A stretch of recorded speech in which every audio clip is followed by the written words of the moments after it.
কোনো কিছু তাদের আসলে ভালো লাগে না। কোনটা? আখেরাতের কোনো কিছু তাদের মজা লাগে না। অসুস্থতা বন্ধুগণ, তাই কলব এটা যদি অসুস্থ হয়ে পড়ে সব অসুস্থ, এটা যদি জম পড়ে তাহলে সব জম করে দেয়। কে বলছে? আমি বুঝতে পারি না, আল্লাহ নবী বলেছে আলা ইন্না ফিল জাসাদি লামুদগাতুন ইযা সালাহা সালাহাল জাসাদু কুল্লুহু ওয়া ইযা ফাসাদাত ফাসাদাল জাসাদু কুল্লুহু আলা ওয়া হিয়াল কলব। আল্লাহ নবী কি বলেন? এই মানব দেহের মধ্যে এমন একটা টুকরা আছে, এমন একটা জায়গা আছে, এমন একটা স্টেশন আছে, মাকাম আছে, ওই জায়গাটা যদি নাকি অসুস্থ হয়ে পড়ে তখন তার সারা দেহ সুস্থ হয়ে পড়ে। ওই জায়গাটা যদি সুস্থ থাকে তার সারা দেহ সুস্থ থাকে। বলেন সুবহানাল্লাহ। আলা ওয়াহিয়াল কলব, কলবের কথা বলা হয়েছে। কলব হচ্ছে মানব দেহের রাজধানী। মানব দেহের রাজধানী হচ্ছে কলব। এই কলব পরিষ্কারের মাধ্যম হচ্ছে এক নাম্বার হচ্ছে জিকির। কি? জিকরুল্লাহ, আল্লাহ রাব্বুল আলামিনের জিকির। যে যতই জিকির করবেন আল্লাহ তাআলা তার কলবটাকে পরিষ্কার করে দিবেন। বলেন সুবহানাল্লাহ। এই যে আমরা জিকির করেছি না, অনেক করেছি, মাগরিব থেকে নিয়ে জিকির চলছে, মাঝে মধ্যে ওয়াজ, মাঝে মধ্যে জিকির। তাহলে এটা কি শেষ? এটা তালিম। আপনি জিকিরের তালিম নিচ্ছেন, আপনি নিজে নিজে করবেন, ঘরে করবেন, মসজিদের কোণে করবেন, হাঁটতে হাঁটতে করবেন, চলতে ফিরতে সব সময় জিকির। বলেন সুবহানাল্লাহ। জিকরুল্লাহ, যে যত বেশি জিকির করবেন তার কলব পরিষ্কার তত হবে, তৃপ্তি তত হবে, ওয়াজ যে শুনতে তত ভালো লাগবে, ইবাদত বন্দেগী করতে মজা লাগবে। আলা বিজিকরিল্লাহি তাতমাইন্নুল কুলুব।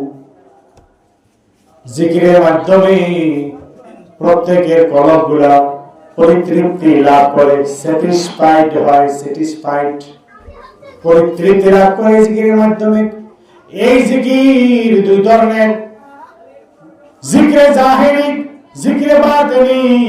জিকরে জাহিরি হচ্ছে আপনার জবান চলবে লা ইলাহা ইল্লাল্লাহ সুবহানাল্লাহ আলহামদুলিল্লাহ, যে যে জিকির করেন ওই জিকির করলেন, ওই জিকিরের মাধ্যমে আপনি চললেন, জবানটা যদি আপনার চলে তাহলে এই জিকিরটা হচ্ছে জিকরে জাহিরি।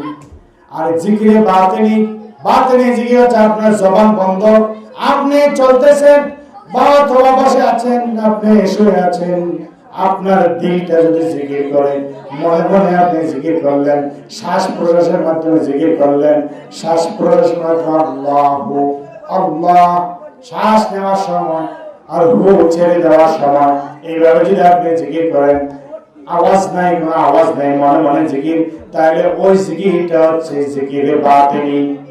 জিকিরে জাহিরি, জিকিরে বাতিনি যারা নাকি ঠিক মতো করবেন আল্লাহ রাব্বুল আলামিন তাদের কলবটাকে জারি করে দিবে, পরিষ্কার করে দিবে। সুবহানাল্লাহ। আপনি যখন শুয়ে থাকবেন জিকির অটোমেটিক আসবে। আপনি যদি ঘুমিয়ে থাকেন, ঘুমের মধ্যে আপনার কলব জারি হয়ে যাবে। যদি আপনি 5 আনফাসের জিকির করতে পারেন, শ্বাস প্রশ্বাসের জিকির যদি করতে পারেন, 24 ঘন্টার জিকির আপনার মধ্যে চালু হয়ে যাবে। সুবহানাল্লাহ। তাইলে এক নাম্বার হচ্ছে জিকির। জিকিরের কথা কোরআনে 322 বার এসেছে। কয়বার? 322 বার। নামাজের কথা এসেছে 82 বার, কিন্তু জিকিরের কথা এসেছে 322 বার। তাহলে ওই জিকির কত গুরুত্বপূর্ণ দেখেন। ওলিদের দরবারে না গেলে জিকির হয় না। তাহলে জিকিরের মাধ্যমে যদি আপনি কলব পরিষ্কার রাখতে পারেন তাহলে অবশ্যই অবশ্যই সামনের কাজগুলো আপনার সহজ হয়ে যাবে। এক নম্বরে জিকির। এবার আরো 4টা আছে না, আরো 4টা মেডিসিন, ওগুলো আরো সহজ হবে একটা একটা করে। 2 নম্বর কলব পরিষ্কারের মেডিসিন। 2 নম্বর হচ্ছে নামাজ। আপনি যদি নামাজ আদায় করেন দৈনিক 5 বার, নামাজ আদায়ের মাধ্যমে আপনার কলব পরিষ্কার হয়ে যাবে। সুবহানাল্লাহ। হয়তো কেউ কোনোদিন শোনেন নাই নামাজের মাধ্যমে কলব পরিষ্কার হয়, আজকে শুনে যান, আজকে শুনে যান। নামাজ নামাজ নামাজ। আল্লাহ নবী সাল্লাল্লাহু আলাইহি সাল্লাম সাহাবীদেরকে ডেকে বলেন, হে সাহাবীরা, তোমার বাড়ির পাশে যদি একটা খাল অথবা নদী থাকে, সেখানে যদি তুমি দৈনিক একবার নয়, দুইবার নয়, 5 বার যদি গোসল করো, তাহলে তোমার গায়ে কি কোনো ময়লা থাকতে পারে?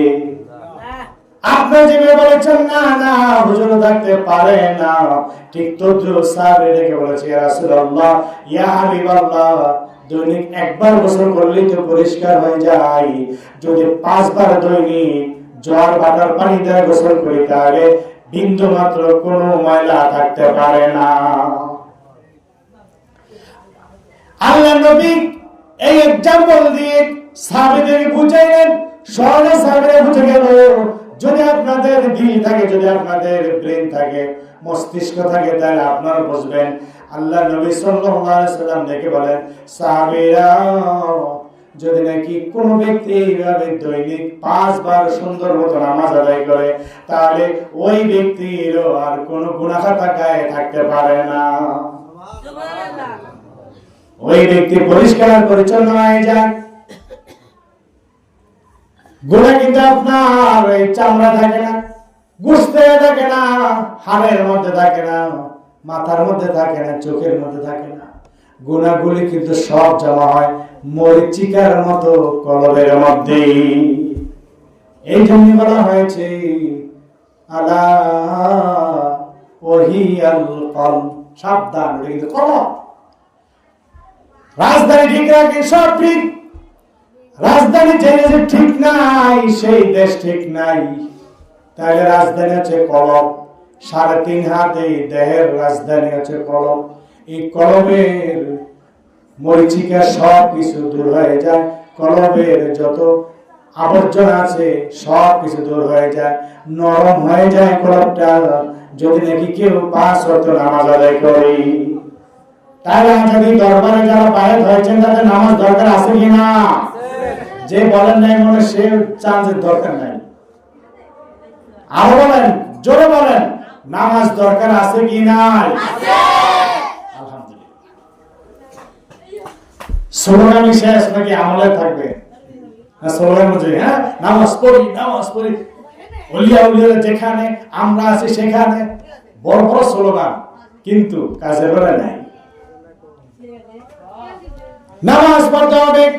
শুধু যদি নামাজ নেওয়া করি, তাহলে দেখা যাবে যে সারা রাত চলে যাবে, সারা রাত চলে যাবে। কিন্তু আমি শর্টকাটে বলে যাচ্ছি, যদি নাকি আপনি নামাজ আদায় করেন, আপনার কলবটা যেমন পরিষ্কার হবে, আরেকটা ফায়দা রয়েছে। বলবো কি? বলবো, আরেকটা ফায়দা আছে। সবাই খেয়াল করে শুনি, মা বোনরাও, মাইকের আওয়াজ যেখানে যাচ্ছে, আজকে অবশ্যই আপনারা, যদিও এই মাহফিল, যদিও আজকে ওই আরেকটা যে মাহফিল হচ্ছে, ওই মাহফিলের বিপরীত আরেকটা মাহফিল, এই মাহফিলে আপনারা যেন একটা না একটা কিছু শিখে যেতে পারেন, ইনশাআল্লাহ বলেন আলহামদুলিল্লাহ, ইনশাআল্লাহ।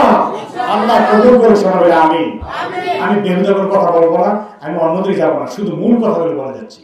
তাহলে নামাজ, এই নামাজ 5 ওয়াক্ত যে ব্যক্তি আদায় করবে, সেই ব্যক্তির আরেকটা ফায়দা আছে। মনে রাখবেন, দুইটা কাজ যারা করবে, সবাই খেয়াল করি, ছোট বড় তোমাদের দরকার আছে। দুইটা কাজ যারা আমরা করি, তাদের ব্রেন শক্তি আল্লাহ রাব্বুল আলামিন বাড়িয়ে দেবেন, সুবহানাল্লাহ।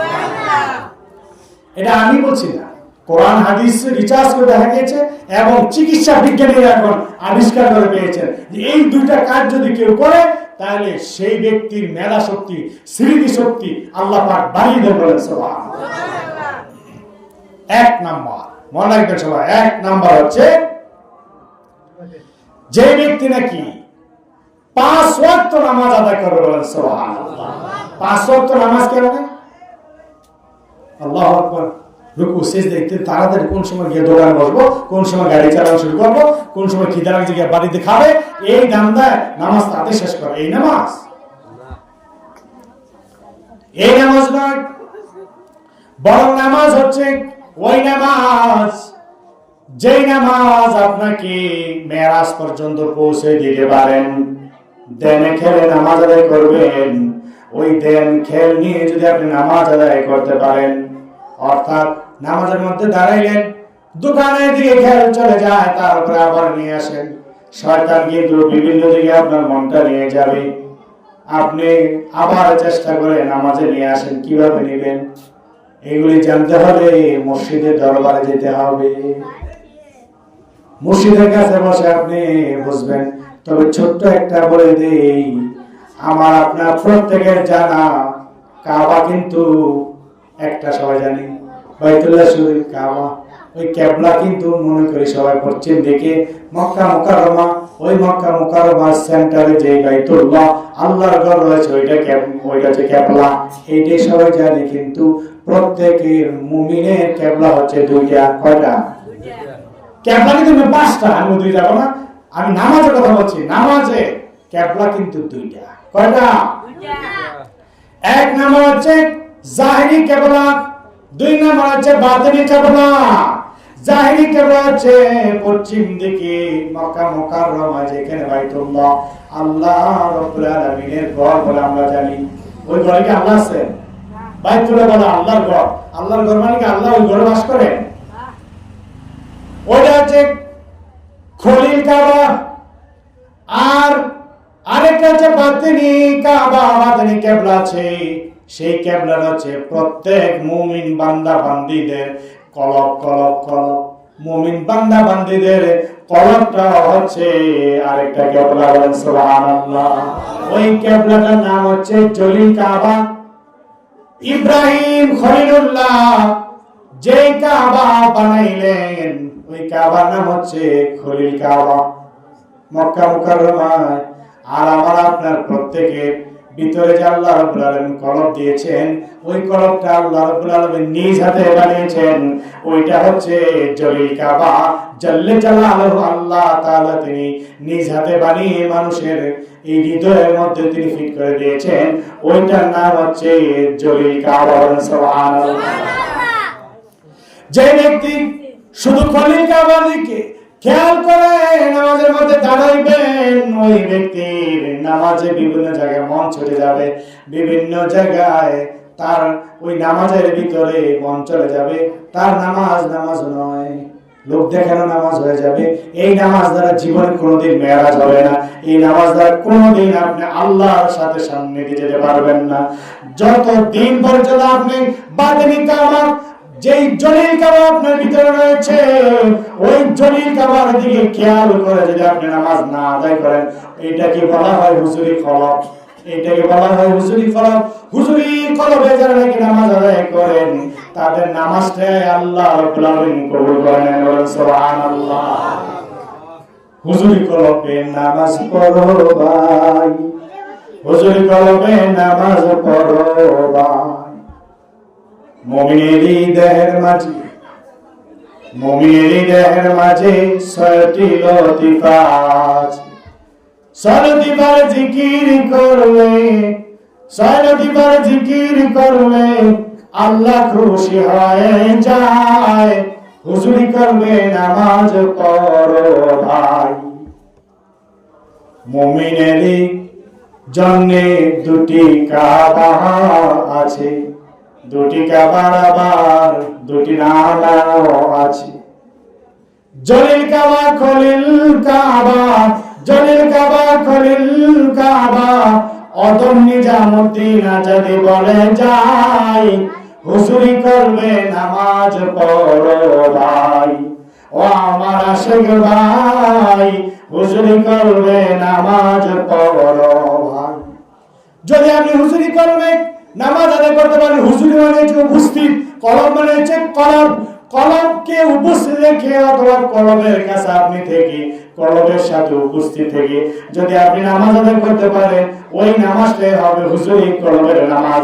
যে ব্যক্তি হুজুরি কলবের নামাজ আদায় করতে পারবে, ধ্যানে খেয়ালে নামাজ আদায় করতে পারবে, যেই নামাজের মাধ্যমে আল্লাহ রাব্বুল আলামিনের মেরাজ হয়, ওই নামাজের মতো যদি নামাজ আদায় করতে পারেন, তাহলে আল্লাহ রাব্বুল আলামিন আপনার আমার প্রত্যেকের জিহান শক্তি, মেধা শক্তি বাড়াই দিবে। বলেন সুবহানাল্লাহ। ওদিকে কলব পরিষ্কার হচ্ছে নামাজের মাধ্যমে, আর এদিকে মেধা শক্তি বৃদ্ধি পাচ্ছে নামাজের মাধ্যমে। তাহলে এক নম্বরে পাইলাম মেধা শক্তি বৃদ্ধি পায় নামাজের মাধ্যমে। দুই নাম্বার কাজ কি? দুই নাম্বার কাজটা অনেকেই করে না, যার কারণে সকালে একটা বললে বিকালে ভুলে যায়। এমনকি এমন ছাত্র ছাত্রীরা আছে আজকে পড়া দিয়েছে কালকে পড়তে পারে না, বলতে পারে না। এমনকি কোন পৃষ্ঠায় কোন জায়গায় পড়া দেওয়া আছে সে পড়াই খুঁজে পায় না। এমন আছে স্টুডেন্ট পড়াই তো মাদ্রাসায় দেখি। তাহলে এমন আছে যারা আজকে একটা কাজ করছে, কথা বলছে, কালকে এটা মনে নেই। এমন আছে না? তাহলে দেখেন মেধা শক্তি কমে যাওয়ার কারণে, বয়স হওয়ার কারণে কমে, কোন কারো কাছে ছোট থাকতে এমন মেধা নাই, বুদ্ধি নেই। এই মেধা শক্তি বৃদ্ধি করতে হলে এইটা আরেকটা আমল, এটাই সর্বশেষ, অর্থাৎ দুইটা আমল।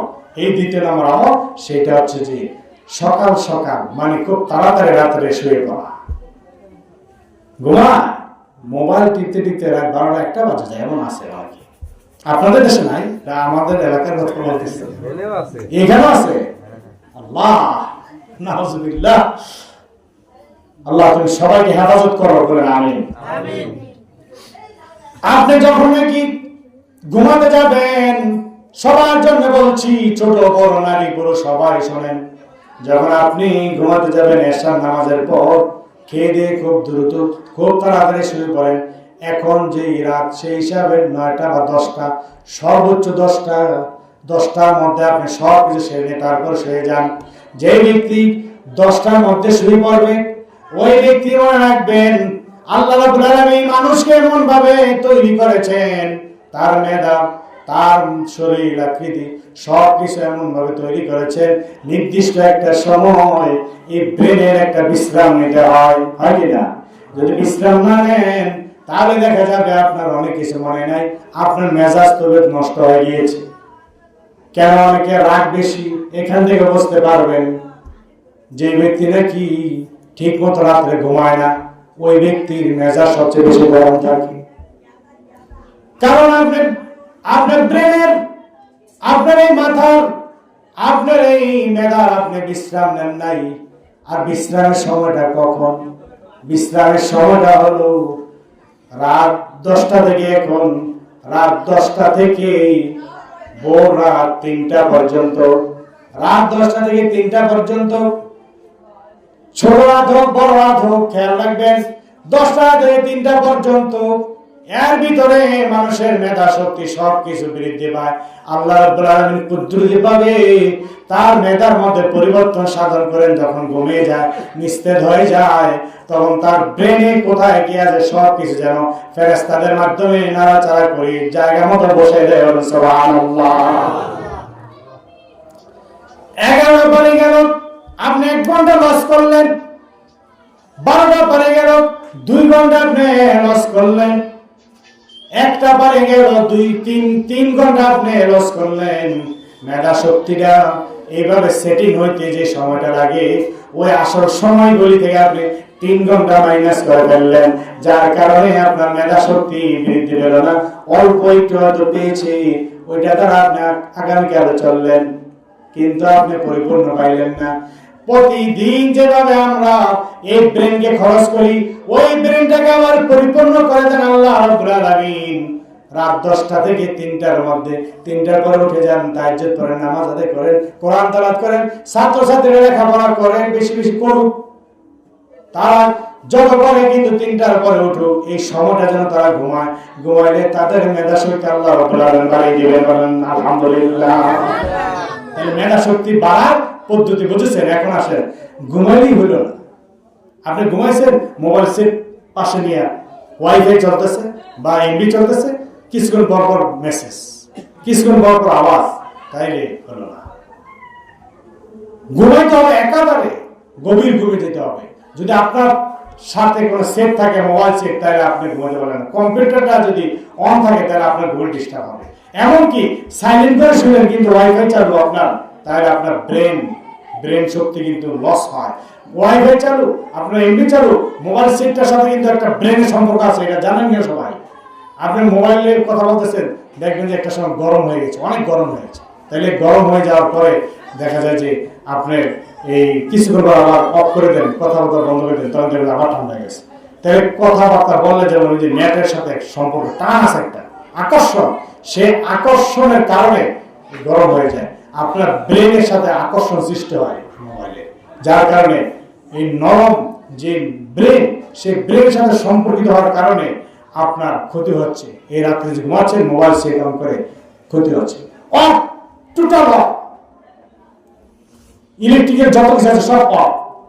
এরপর লাইট, কোনো লাইট জ্বলবে না। যদি লাইট জ্বলন্ত অবস্থায় ঘুমান তাহলে দেখা যাবে যে আপনার একটা সময় ক্যান্সার হতে পারে। চিকিৎসা বিজ্ঞানে দেখেছে যারা লাইট জ্বালায় ঘুমায়, এমনি ডিম লাইট শুদ্ধ জ্বালায় ঘুমাতে না করে, কোনো লাইট ফাইট চলবে না, একদম অন্ধকার করে আপনি ঘুমান, দেখবেন আপনার ঘুম গভীর হবে এবং এই ঘুমের দ্বারা আপনার মেধা শক্তি বৃদ্ধি পাবে। আলহামদুলিল্লাহ। কারণ কি? ওয়াজআলনাল লাইলা লিবাসা, আল্লাহ রাব্বুল আলামিন তিনি জানিয়ে দিয়েছেন ওয়াজআলনাল লাইলা লিবাসা ওয়াজআলনান নাহারা মাআশা, দিনের বেলাকে আমি তোমাদের জন্য করে দিয়েছি রুজি রোজগারের ব্যবস্থা, রুজি রোজগার করবা, চলাফেরা করবা, কিন্তু রাতের বেলা আমি কেন অন্ধকার করেছি? এই জন্য যে তোমরা রাতের বেলায় লিবাসা, তোমাদেরকে আমি চাদর দিয়ে পোশাক দিয়ে রাত্রিকে ডাকিয়ে দিয়েছি, রাত্র দিয়ে আমি তোমাদেরকে ডেকে দিয়েছি যেন তোমরা ডেকে তারপরে তোমরা ঘুমাইতে পারো। যদি লাইট জ্বালা রাখো তাহলে দিনের মধ্যে তো হইল, তাহলে দিন আর রাতের পার্থক্য কি? দিন আর রাতের মধ্যে পার্থক্য আল্লাহ তাআলা এই জন্য করে দিয়েছেন, অন্ধকার করে দিয়েছেন এই জন্য যে আমাদের জন্য যেন উপকার হয়। আলহামদুলিল্লাহ। নিয়ামত আর নিয়ামত আল্লাহ রাব্বুল আলামিন তিনি নবীর মাধ্যমে জানিয়ে দিয়েছেন। যারা নাকি ঘুমাবে, ঘুমানোর সুন্নাত হচ্ছে 1 নম্বরে লাইট সব অফ করে শুবে, 2 নম্বর কিন্তু লাইট অফ করার আগে বিছানা ঝাড়ু দিতে হবে। অনেক মা বোনরা ঝাড়ু দেয় না, 2-3 দিন জায়গায় বিছানা ঝাড়ু দেয় না, আবার কেউ কাছে কিছুক্ষণ পর ঝাড়ু দেয়। বিছানা কিন্তু ঝাড়ু দিতে হবে। বিছানা ঝাড়ু না দিলে, খোলা বিছানা যদি আপনার 1 দিন 2 দিন 3 দিন করে থাকে তাহলে ওই বিছানার মধ্যে শয়তান জায়গা নেয়। এই জন্য ঝাড়ু দিয়ে শয়তান সরা দিতে হবে। মনে রাখবেন, বিছানা ঝাড়ু দিতে হবে, তারপর লাইট সব অফ করতে হবে, মোবাইল সেট মানে ইলেকট্রিক যত কিছু আছে সব অফ করে দিতে হবে, আর দরজা জানালা বন্ধ করে দিতে হবে। দরজা জানালা কি বন্ধ করে দিতে হবে। এরপরে শেষ মেয়ের যে কথা আল্লাহ রাসূল নিজে বলেছেন, কোন আগুন যেন ঘরে না জ্বলে, কোন ভাষায় কোন শুনতে চালাবেন না ঘুমানোর সময়, সমস্ত আগুন বন্ধ। কারণ শয়তানের সাথে আগুনের সম্পর্ক, ওই শয়তান কোনো না কোনো ভাবে আপনার ঘরে আগুন লাগিয়ে দিতে পারে। এই জন্য চুলা জ্বালায় শুবেন না, কয়েল জ্বালায় শুবেন না, দুর্ঘটনা ঘটার সম্ভাবনা আছে। এমন অনেক নজির আছে, শুধু কয়েল জ্বালার মাধ্যমে দুর্ঘটনা ঘটেছে, অনেক নজির আছে। তাহলে কি করতে হবে? কোনো আগুন থাকবে না, সব অফ করে তারপর আপনি শুবেন। ইনশাআল্লাহ আপনার এই ঘুমটা হবে একদম সুন্নতি ঘুম, আল্লাহর ঘুম, এবং এই ঘুমের মাধ্যমে আপনি আপনার মেধা শক্তি বাড়াইতে পারবেন। আলহামদুলিল্লাহ। তাহলে নামাজ এবং সঠিক টাইমে ঘুম, এই দুইটা মেধা শক্তি বাড়ায়। এবার আসেন সামনে আসি, 2 নাম্বার মেডিসিন গেল নামাজ। কিসের মেডিসিন মনে আছে? 2 নাম্বার মেডিসিন কলব পরিষ্কারের মেডিসিন 2 নাম্বারে গেল নামাজ। 3 নাম্বার মেডিসিন হচ্ছে রোজা। আপনি রমজানে রোজা তো রাখবেন। কে বলবেন হুজুর রমজান মাস আসলে রোজা রাখবে, এখন কেন রোজার ওয়াজ করেন? না না বন্ধুগণ, আপনি মাসের 3টা অন্তত রোজা রাখেন। চাঁদের 13, 14, 15 এই 3 দিন রোজা রেখেছিলেন হযরত আদম আলাইহিস সালাম। এই 3 দিনকে আইয়ামে বীদের রোজা বলা হয়। এই আইয়ামে বীদের রোজা রাখা আদম আলাইহিস সালামের উপর ফরজ ছিল। সব নবী রাসূলগণ রোজা রেখেছিলেন। এক এক নবী রাসূলগণের সময় ছিল এক এক সময় এক এক রোজা রাখতেন। কিন্তু আমার নবী, আপনার নবী তো জাহানের বাসমতের কান্ডারি, ওনাকে আল্লাহ রাব্বুল আলামিন নির্দিষ্ট মাস রমজান মুবারকে রোজা ফরজ করে দিয়েছেন। যারা নাকি দরবারি, যারা নাকি পীর মুরিদি মানেন, যারা নাকি হক্কানি দরবারে বায়াত হয়েছেন, তাদেরকে অবশ্যই অনুসরণ করা হয় তারা যেন অন্তত মাসে 3টা রোজা রাখেন। 3টা রোজাকে 10 দিয়ে গুণ দেন, এক রোজা রাখলে 10টা সওয়াব। তিনটাকে যদি 10 দিয়ে গুণ দেন 30 রোজা হয়ে যায়, 1 মাস হয়ে যায়। যদি আপনি 3টে রোজা রাখতে পারেন তাহলে আপনি 1 মাস রোজা রাখলেন। প্রতি মাসের চন্দ্র মাসের যদি নাকি 13, 14, 15 3 দিন আপনি রোজা রাখেন তাহলে আপনি সারা বছর রোজা রাখলেন। বলেন সুবহানাল্লাহ। সারা বছর রমজানের 1 মাস আর ওই যে বাকি 11 মাস, 3 দিনে কেন 1 মাস, 3 দিনে 1 মাস। বলেন না আলহামদুলিল্লাহ। এটা কার সুবাদে পেয়েছি? আল্লাহ রাসূলের উসিলায় পেয়েছি। বলেন আলহামদুলিল্লাহ। এরপর আসেন কি হয়তো ওই 3 দিন গণায় হয়তো ভুল করতে পারেন, 13, 14, 15 চাঁদের এই তারিখ কবে বুঝবো। যদি নাকি কারণ এটা অসম্ভব হয় তাহলে আপনি প্রতি সোমবার দিন রোজা রাখেন। কেন আল্লাহ রাসূল সাল্লাল্লাহু আলাইহি সাল্লাম প্রতি সোমবার দিন এবং বৃহস্পতিবার দিন রোজা রেখেছেন। বলেন আলহামদুলিল্লাহ। তাহলে সোমবার দিন যদি রোজা রাখতে পারেন আপনি মাসে অন্তত 3টা সোমবার তো পাবেনই। 4টা সোমবার হয় কিন্তু কোন কোন সময় 3টা তো পাবেনই। তাহলে 3 সোমবারে আপনি দেখা যাবে যে 30 দিনের সওয়াব পেয়ে গেলেন। বলেন সুবহানাল্লাহ। এদিকে আল্লাহ রাসূলের সুন্নাত আদায় হলো আর এদিকে আপনি তরিকত লাইনে আগালেন, আপনার কলবকে আপনি পরিষ্কার রাখতে পারবেন। বলেন সুবহানাল্লাহ। তাহলে দেখা যায় রমজান ছাড়া রোজা রাখার দরকার আছে কিনা? অবশ্যই আছে। কে কেউ রাগ করতে পারেন, হুজুর আপনি এত কঠিন কেন, এত কঠিন হুজুর কেন? আপনি আমাদের কেবল রোজার কথা বলতেছেন, এমনি রমজান রোজা রাখি না, আবার আপনি রোজা চাপাই দিয়ে যাইতেছেন। ওই যে আপনি যদি নাকি ফার্স্ট ক্লাস মুরিদ হয়ে থাকেন তাহলে ওয়াজ দিবেন। আর যদি আপনি মনে করেন আমি রসমি মুরিদ, আমি থার্ড ক্লাস মুরিদ হয়ে পড়ে থাকবো, তাহলে ওয়াজ আপনার শোনাও দরকার নাই, আমল করাও দরকার নাই। যদি ফার্স্ট ক্লাস মুরিদ হতে চান তাহলে অবশ্যই অবশ্যই আপনি 3 নাম্বার কলব পরিষ্কারের যে মেডিসিন এটা মানতে হবে। এটা হচ্ছে রোজা রাখা, রমজান মুবারক ছাড়াও মাঝে মধ্যে নফল রোজা রাখা। বলেন আলহামদুলিল্লাহ। এরপর আসেন 4 নাম্বার মেডিসিন। 4 নাম্বার মেডিসিন কলব পরিষ্কারের 4 নাম্বার মেডিসিন হলো, প্রত্যেকেই খেয়াল করে শুনি, 4 নাম্বার মেডিসিন হলো মরণকে সবসময় স্মরণ করা। মরণকে স্মরণ করা, মরণের মোকাবেলা করা, মৃত্যুর মোকাবেলা করা, এটা হচ্ছে 4 নাম্বার মেডিসিন। মরণের মোকাবেলা হুজুর আবার কেমনে আসেন না তো, কাছে আসেন না তো, কিছু শিখতে চান না, কেমনে শিখবেন? এই ওয়াজ না হলে কি সব দেওয়া সম্ভব? সংক্ষেপে বলে যায়, আপনি একটা কবরের পাশ দিয়ে, গোরস্থান পাশ দিয়ে যখন যান, এই রাত্র করে ছেড়ে দিলাম, গোরস্থান পাশ দিয়ে যান, ভয় লাগবে না? একদম ভয়ে ভয়ে ভয়ে ভয়ে আপনি দিয়ে যাবেন, গোরস্থানের পাশ দিয়ে যেতেছেন। কেন কেন ভয় পাচ্ছেন? কোন লাশ কি উঠে আসবে আপনার কাছে? কেউ এসে ধরবো আপনাকে? তাহলে কেন কবর পাশ দিয়ে গেলে আপনি ভয় পান কেন? একটা বিড়াল, একটা কুকুর, এমন একটা চিকা প্রাণীরা যদি আপনার সামনে দিয়ে দৌড়তে লাভ ধরবেন, চিৎকার দিবে, তাই না? এত ডরা কবর। শুধু তাই না, কবর তো আর দূরে, একজন লোক মারা গেছে, এখন এই লোকটার জানাজা নামাজ টামাজ সবকিছু হইলে এখন নিয়ে যেতেছে, খাড়ে করে নিয়ে যেতেছে, কবর কাছে নিয়ে যেতেছে। এখন নেওয়ার সময় যদি ওই লাশটা যদি আপনার কাঁধের উপরে উঠিয়া, খেয়াল করুন কিন্তু কাঁধের উপরে কিন্তু আপনার লাশ 4 জনে 5 জনে বহন করে নিয়ে যাচ্ছে, এখন লাশটা যদি উঠিয়া কাপড়ে কাপড় সরাকে, কে রে তোরা, এই কথা যদি বলে সাথে সাথে আপনি রাখবেন, সাথে সাথে খাট ফালাই দিয়ে আপনি দৌড় দিবেন না? মানুষ এত ভয় পায় লাশের, চিন্তা করেন।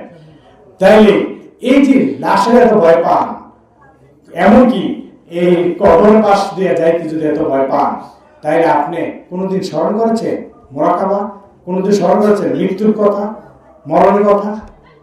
মরণের কথা আপনি স্মরণ করে করে যদি মুরাকাবা করেন, তাহলে অবশ্যই আপনার কবর পাশে গেলে ভয় আসবে না, বরং কবর পাশে গেলে আপনার চোখের পানি আসবে, দিলটা নরম হয়ে যাবে। ওই দিলটা নরম হলেই আপনার দ্বারা কলব পরিষ্কার করা সম্ভব। বলেন আলহামদুলিল্লাহ। এক আল্লাহর ওলি বলেন, হে আমার শিষ্য, তোমাকে বললাম তুমি দৈনিক 100 বার মরণকে তুমি স্মরণ করবা। এবার সে বাড়িতে গেছে, গিয়া তসবিহ হইছে, তসবিলে বলতেছে মরণ মরণ মরণ, তসবিলে পড়তেছে মরণ মরণ মরণ। কারণ আমার এই ওস্তাদে বলে দিছে যে 100 বার স্মরণ করতে হবে, 100 বার তসবিলে বলতেছে মরণ মরণ মরণ। এটা কি হইল মরণের স্মরণ হইল না মরণের জপন হয়েছে? মরণের জপন হয়েছে, স্মরণ হয় না। মরণকে স্মরণ করার কথা বুঝতে হবে। স্মরণ মানে হচ্ছে আপনি মৃত্যুর স্মরণ করবেন, চক্ষু দুটো বন্ধ করবেন, পারলে কবরস্থানের পাশে গেলেন অথবা মা বাবার কবরের পাশে গেলেন। এক দিক দিয়ে আপনার লাভ হলো, আপনার কবরটা পরিষ্কার হলো, আরেক দিক দিয়ে আপনার মা বাবা লাভবান হবেন। কবরে শুয়ে মা বাবার শুয়ে লাভবান হবেন। কবরের পাশে গিয়ে আপনি সূরা কালাম পড়েন আর ধ্যান খেয়াল করেন, মরণের কথা স্মরণ করে আমি তো একদিন এইভাবে মরে যাব, আমার এই লাশটাও কাপড়ের মধ্যে পেঁচাবে, খাটিয়া করে এইভাবে কবরস্থানে নিয়ে আসবে, আমার কথা একদিন সবাই চলে যাবে। এইভাবে আপনি স্মরণ করে করে দৈনিক যদি 100 বার আপনি মনে করেন, শুধু স্মরণ করেন আপনি, তাহলে ওই দিন যদি আপনি ইন্তেকাল করেন, আল্লাহ নবী সাল্লাল্লাহু আলাইহি সাল্লাম বলেছেন কবর আযাব তার চিরতরে মাফ করেন। সুবহানাল্লাহ। মরণের কথা স্মরণ করলে কবর আযাব মাফ হয়, মরণের কথা স্মরণ করলে মা বাবা দাদা দাদির লাভ হয়, মরণের কথা যদি স্মরণ করেন তাহলে কলবটা পরিষ্কার হয়। বলেন সুবহানাল্লাহ। আল্লাহু আল্লাহ আল্লাহু আল্লাহ আল্লাহু আল্লাহ আল্লাহু আল্লাহ আল্লাহু আল্লাহ আল্লাহু আল্লাহ আল্লাহু আল্লাহ আবে আল্লাহ রোহেতে আল্লাহ কলাবে আল্লাহ রোহেতে আল্লাহ সেরেতে আল্লাহ নফসেতে আল্লাহ সেরেতে আল্লাহ নফসেতে আল্লাহ আল্লাহু আল্লাহ আল্লাহু আল্লাহ আল্লাহু আল্লাহ আল্লাহু আল্লাহ ফাতে আল্লাহ খফিতে আল্লাহ ফাতে আল্লাহ আগুনে আল্লাহ বাতাসে আল্লাহ আগুনে আল্লাহ বাতাসে আল্লাহ আল্লাহু আল্লাহ আল্লাহু আল্লাহ আল্লাহু আল্লাহ আল্লাহু আল্লাহ আল্লাহু আল্লাহ আল্লাহু আল্লাহ পানিতে আল্লাহ মাটিতে আল্লাহ পানিতে আল্লাহ মাটিতে আল্লাহ আগুনে আল্লাহ বাতাসে আল্লাহ আসমানে আল্লাহ জমিনে আল্লাহ আল্লাহু আল্লাহ আল্লাহু আল্লাহ আল্লাহু আল্লাহ আল্লাহু আল্লাহ আল্লাহু আল্লাহ আল্লাহু আল্লাহ আল্লাহু আল্লাহ আল্লাহু আল্লাহ আল্লাহু আল্লাহ আল্লাহু আল্লাহ আল্লাহু আল্লাহ আল্লাহু আল্লাহ লা ইলাহা ইল্লাল্লাহ মুহাম্মাদুর রাসূলুল্লাহ সাল্লাল্লাহু আলাইহি ওয়াসাল্লাম। সবাই আমিন। কলব পরিষ্কার মেডিসিন কয়টা? কয়টা গেল? কি কি? আমি আগে বলেছি এটা ক্লাসরুমের মতো নেবেন। আমি ওস্তাদ, আপনার ছাত্র। কিছুক্ষণের জন্য, যদি অনেকে বয়স আমার বড়, কিন্তু কিছুক্ষণের জন্য আপনারা ছাত্র। মানতে রাজি আছেন না? মানতে রাজি তো নাকি? কি কো হুজুর এত দূর থেকে ওস্তাদ সেজে গেছে, বয়সে কম হবে, আমরা মুরব্বী। যার কাছ থেকে কিছু শিখবেন তিনি একদিনের জন্য, কিছুক্ষণের জন্য হলো, তিনি আপনার ওস্তাদ। বলেন আলহামদুলিল্লাহ। বন্ধুগণ, 4টা গেছে। 1 নাম্বার কি? জিক্রুল্লাহ, আল্লাহর জিকির। 2 নম্বরে আসসালাত, আসসালাতুল খামসা, 5 ওয়াক্ত নামাজ। 3 নাম্বার হচ্ছে রোজা, সিয়াম সাধনা। 4 নাম্বার হচ্ছে জিক্রুল মউত, মরণের স্মরণ। কত হলো? এবার 5 নাম্বার দরকার আছে নাকি আগামী বছর বলবো? তাহলে কিন্তু খেয়াল করবেন এবং তিক্ত হইেন না, তিতা যেন না লাগে। যার কাছে ভালো লাগবে না মনে করবেন তার মধ্যে এই সমস্যাটা আছে, ওই রোগটা আছে, যার কারণে মজা লাগে না। 5 নাম্বার, খেয়াল করে শুনবেন, 5 নাম্বার হচ্ছে কলব পরিষ্কারের মাধ্যম। 5 নাম্বার মাধ্যম হলো তেলাওয়াতুল কোরআন, কোরআন তেলাওয়াত। হুজুর এটা কি কোন পুরান আমলে ছিল, এখন এই যুগে নাই? আছে কোরআন তেলাওয়াত? নাই।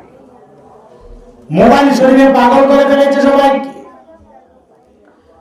সবাই মোবাইল নিয়ে ব্যস্ত, কোরআন তেলাওয়াতের সময় নাই। অনেকে আছেন 5 ওয়াক্ত নামাজ আদায় করেন, 5 বার নামাজ আদায় করেন।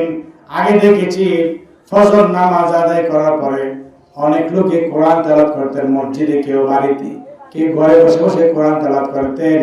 5 ওয়াক্ত নামাজ যারা আদায় করেন তারা এমন এই জমানা এসেছে, এখন নামাজ আদায় শেষে সাথে সাথে বাড়িঘর বিভিন্ন জায়গায় চলে যায়, ব্যবসা বাণিজ্যে কাজকর্মে লেগে যায়, একটা আয়াত একটা হরফ শুদ্ধ তেলাওয়াত করে না, কোরআন তেলাওয়াত নাই।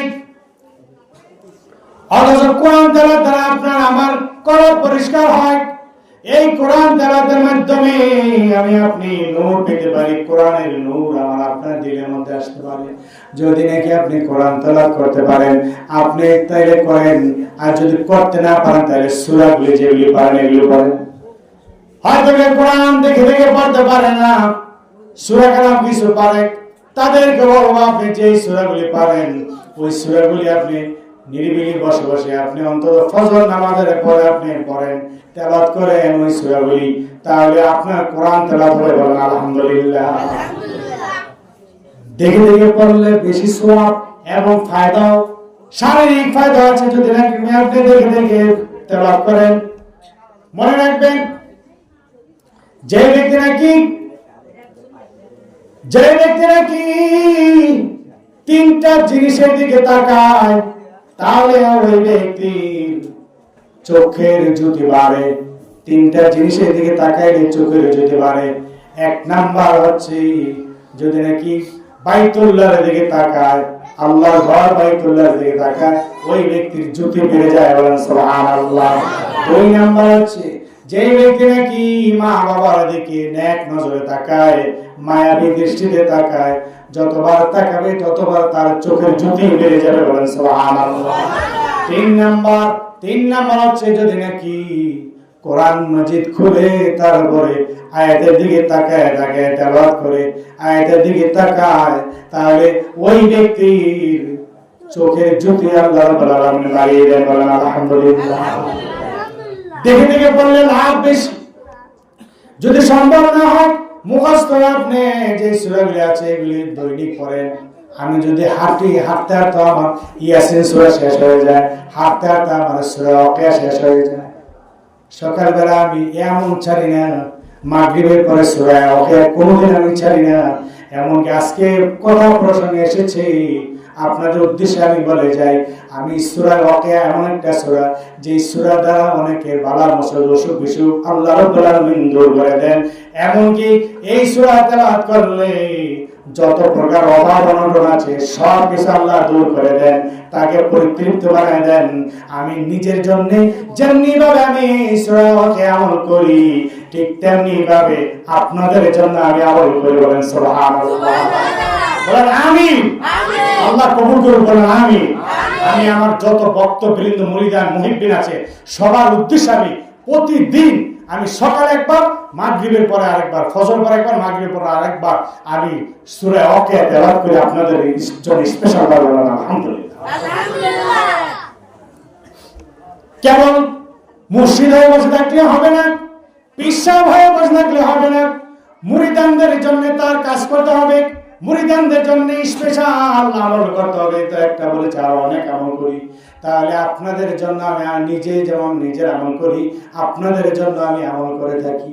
কারণ আপনারা যেন সবাই ভালো হন, আপনারা যেন সবাই সুখে শান্তি থাকেন, ভালোভাবে থাকেন।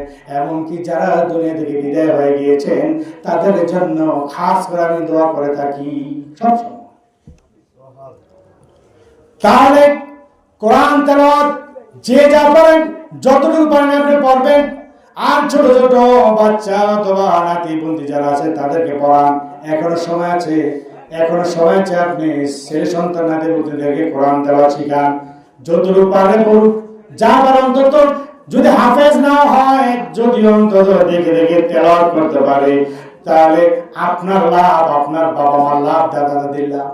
ওই সন্তান যতদিন কোরআন তেলাওয়াত করবে, আউযু বিল্লাহি মিনাশ শাইতানির রাজীম, বিসমিল্লাহির রহমানির রহিম বলে টান দেওয়ার সাথে সাথে কবরে যারা আছে আত্মীয় স্বজন সবাইকে আল্লাহ রাব্বুল আলামিন মাফ করে দেন, বলে সুবহানাল্লাহ। ওই দিনের জন্য তার মা বাবা দাদা দাদি আত্মীয় স্বজন যারা কবর আছে ওই দিনের জন্য মাফ। আবার আগামীকাল পড়বে, আবার আগামীকাল মাফ, কবর আযাব মাফ হয়ে যায় কোরআন তেলাওয়াতের মাধ্যমে। বলেন আলহামদুলিল্লাহ। তাহলে দেখা যায় এমন 5টা মেডিসিন আমি আপনাদেরকে দিয়েছি, যে 5টা মেডিসিন শুধু কলব পরিষ্কার করে না, বরং কলব পরিষ্কারের পাশাপাশি আরো অনেক ফায়দা দেয়। বলেন আলহামদুলিল্লাহ। অনেক পেয়েছেন আল্লাহ পাক আমাকে এবং আপনাদেরকে সবাইকে বুঝবার এবং আমল করার তৌফিক দিন সবাই। আমিন। ওয়া আখিরু দাওয়ানা আলহামদুলিল্লাহি রাব্বিল আলামিন। বন্ধু